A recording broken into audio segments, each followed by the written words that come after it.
some people out there are saying, well, why don't we just move the games to the spring?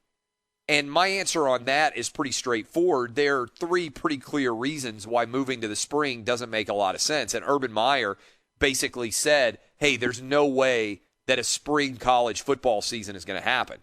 So I think basically the idea is fall football for college or bust. And I'll give you three big reasons why that's the case. First of all, if you play in the spring, I don't buy that if you're concerned about health-related reasons, there are likely to be more issues in cold weather than there are in warm weather, because typically viruses spread much more in the cold weather, in cold and flu season. That's why we call it that, in January, February, and March, than they would be in September, October, November, where it's still warm for many parts of the country. And by the way, one of the issues with the virus spreading right now in warm weather venues seems to be predicated on people spending more time inside.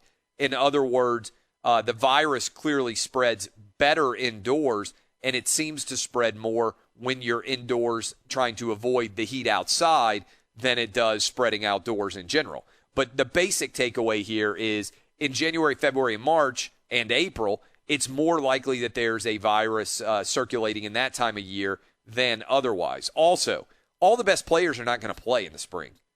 If you are Trevor Lawrence, or if you are Justin Fields, or any of the other top players that are out there, you will not play in the spring because it makes no sense. That's when you get ready for the NFL Combine. You will have tens of millions of dollars at stake and virtually nothing to gain.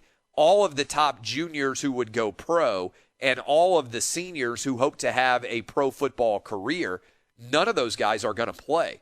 So you're talking about only having freshmen, sophomores, and juniors who are not good enough to consider going pro to be playing. And finally, and this was Urban Meyer's big point about this in a larger context, you're playing two seasons really rapidly. You're talking about not finishing college football until April, and then turning around again and basically playing a few months later a second season in the fall. That's too much stress to put on all of these young guys' bodies. It's just not safe, irrespective of the virus, to play February, March, April, take off May and June, and then you're right back into camp in July, and then you play a whole football season in the fall. That's too many football games in too short of a period of time. So spring football is not an option.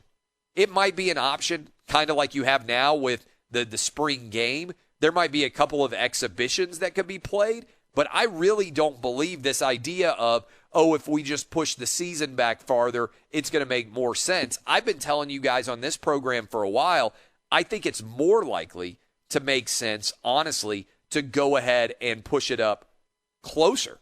Like, play sooner. They can't do that because they got to get guys ready.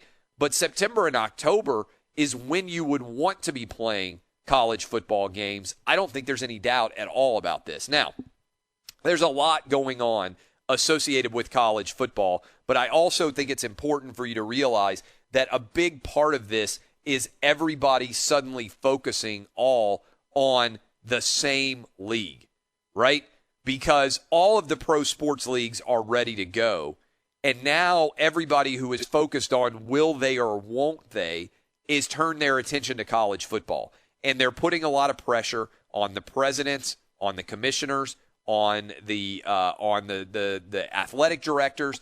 There is a lot of pressure being brought to bear because there's no other target right now.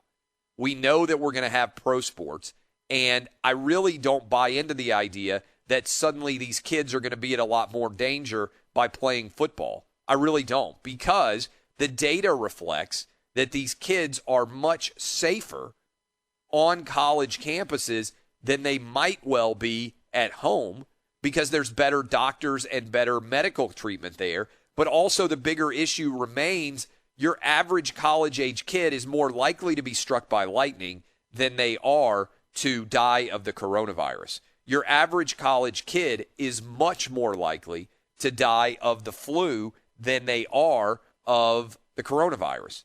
And so if you look at this is why I'm fired up that where I live in Nashville, they suddenly have decided not to allow kids to come back to school for the first month of the school season. Now, we start early in the Nashville area, August 4th, and my kids don't live we don't live right in downtown Nashville, so this doesn't necessarily impact us already. But kids, young kids, are 20 times as likely to die of the flu as they are the coronavirus.